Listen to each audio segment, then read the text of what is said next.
What's going on, everybody? It's Kanye, and if you're watching this video, that means you're watching the first video uploaded to my channel, so shout out to you. If you would take a minute to possibly like and subscribe, it'd be much appreciated. I'm trying to get this channel going to just spread the content I have to the 2K community. But with that being said, let's get into this video. So today we're going to be learning how to build the best 3&D wing in 2K22 current gen. So we're in the builder right now, and first we're going to adjust the position. We're going to make it a shooting guard, and then we're going to pick our handedness and our jersey number. That's all based off preference though. So once we get in here, first we're going to look at our skill charts. So I'm going to be using this more green than red pie chart.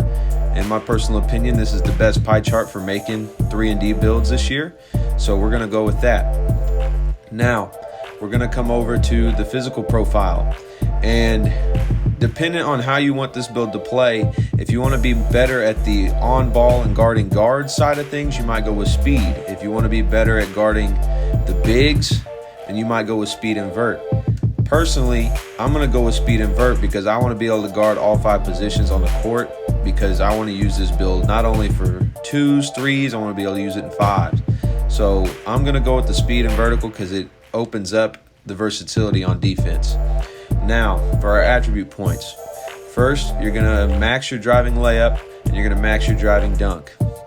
Next, we're going to come down to shooting. You're going to max out your mid-range shot, max out your three-point shot, max out your free throw, and then we're going to up the post fade until we see 24 badges. So you're going to up the post fade to 63. Now, we're going to go down to our playmaking. You're going to max out your pass accuracy, max out your ball handle, and then we're going to up the post control to 45 to get us a 12th playmaking badge. Now, with what we have left over, you're going to max your perimeter defense, you're going to max your lateral quickness, you're going to max your steal, max your defensive rebound, and then between block and offensive rebound, you can choose to max one and put the rest on the other. For my build, I chose to max the block and put the rest on the offensive rebound, because I feel like the higher block rating I have, the better contests I'll get on opposing big men if I'm running the 3 in park or if I'm running the 4 or the 5 in rec. So now that we have that, we're going to go to body type. I would go with either built or burly, because we're going to be minimizing the weight, and you still want this guy to be kind of tanky. So we're going to go burly. We're going to up the height to 6'7". You're going to minimize your weight to 180 pounds, and you're going to max your wingspan to 89 inches.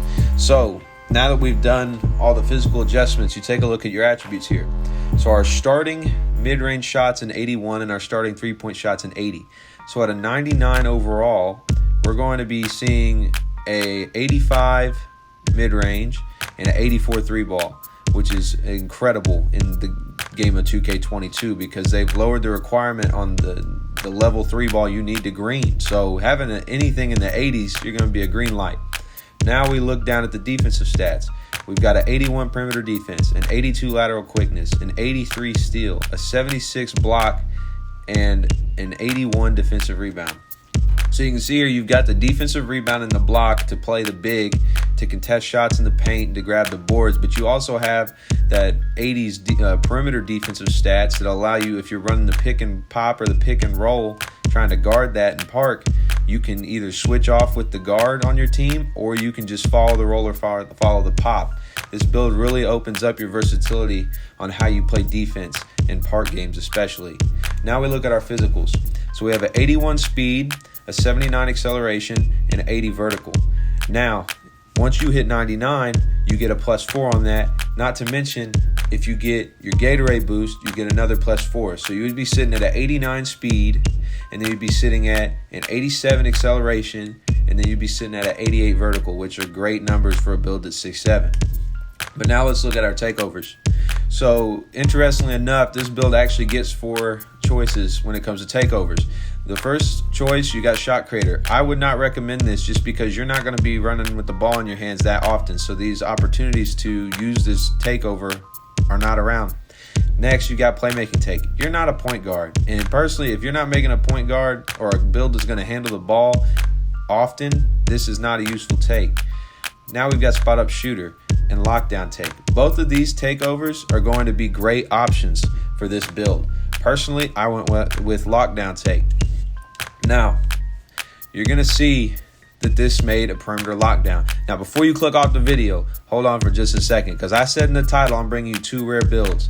I understand that some people, when they go on YouTube, they're not looking for, necessarily a meta build or a comp build. They're looking for something that's unique, right? So that's what I've got for you here. So what I'm going to do is I'm going to go and take a few steps back in the builder, and I'm going to show you how we can make this build better and to give it a more unique name. All right. So we're back at this point in the builder, and I didn't say this earlier, but if you notice the badge count on this perimeter lock build, right, we have 1 finishing, 24 shooting, 12 playmaking, and then 20 defensive badges. So we have a total of 57 badges on this build, which is a great count. Not to mention, if you've hit level 39 in seasons 2, 3, and 4, you get 3 bonus badges to put on your build. So after acquiring those, you would now have a 60 badge build on your hands, which is insane. But anyway, back to the focus. So I'm trying to get you a more rare build name, right? Because everyone's got a perim lock. Everyone's seen perim lock. So we're going to try and come up with something a little different. So this is going to be simple. All you're going to do is come down to your perimeter defense, and you're going to knock it down to 79. You're going to take those remaining 4 attribute points, and you're going to put them on offensive rebound. Now, I acknowledge you did lose a defensive badge in this process, but understand that that's the only difference. You're sacrificing 1 defensive badge for the sake of having a more unique build name, and you'll be able to be on something that people may not know how it's going to play. But anyway, we're going to keep same body shape, same height. You're going to keep the same weight of 180 pounds. You're going to keep the same wingspan of 89 inches. And we're going to actually still have the same 4 takeover options. And since you did decrease your perimeter defense, I would still go with the lockdown defender take, because it's going to boost that back up for you. And now when we look at the build of this time, our final name is a facilitating shooter. And I don't know about you, but I haven't seen very many of these, walking around in the park. So, this build's pretty unique. But that being said, if you've seen this one a lot, or you've made this before and you're not vibing with it, I got one more for you. So give me just a second. I'm going to slide it back into the builder one more time, and we'll take a look. So we're back here for a 3rd time. Now, to make this 3rd build and give you a 2nd rare build with a unique name, we literally have to move 1 attribute point. So it's currently set up on the facilitating shooter that we just created. So we're going to hop down here to perimeter defense, and we're going to take it from 79 down to 78. And then we're going to knock up the offensive rebound 1 more tick. So now if you look, we lost 1 more defensive badge. And I know you're thinking, man, I don't want to keep losing badges. But trust me, you sacrifice 2 badges solely for a more unique name on your build, but also more of a strategic advantage. See, perimeter lock, you know what that build can do. But with the facilitating shooter, you might not expect it to be a lockdown. And also, with this new build, you may not expect it to be able to do what it do either. But that being said, let's go ahead and keep going. Now again, the only thing that changed was that 1 attribute point. We're keeping the same body shape, same height of 6'7", the same weight of 180 pounds, the same wingspan of 89 inches, and yet again, we're going to have the same 4 takeover options. Now, that being said, since we did decrease the perimeter defensive attribute, again, I would still stick with lockdown take. Now, that being said, if you want to keep these builds as sleepers, if you want the facilitating shooter to be a defensive sleeper and you want this build to be more of a sleeper, then pick a different take. Don't put lock take, because it'll give it away. But that being said, we're going to come here and we're going to see that this one's actually called a rebounding guard. Now, I haven't played on this build myself, but a guy I run with, his name's Jar Jar Bricks, he made this build after I made the perimeter lock build. And when we were running in the 2s, they tend to leave this build open for a couple possessions because they don't know if it's a dunker or if it's a shooter. So this build kind of provides a strategic advantage early in games because the opposing team doesn't know how to guard it. But that being said, that's going to come down to your option on what sacrifice you want to make, if those badge points are worth it or not. But also, the perim lock does have the best badge count, less unique name. The seal shooter, kind of in the middle, in the middle on the name rarity as well. And then you've got this rebounding guard. I hardly ever see these. I've seen maybe 2 in the whole time I've been playing over the last 4 months. So you've got to decide what it's worth to you. And I hope that one of these builds will be useful to you. If not, maybe some tips and tricks. One other thing I wanted to share, you might be wondering, it said it was a 3&D wing, and I put it at the shooting guard.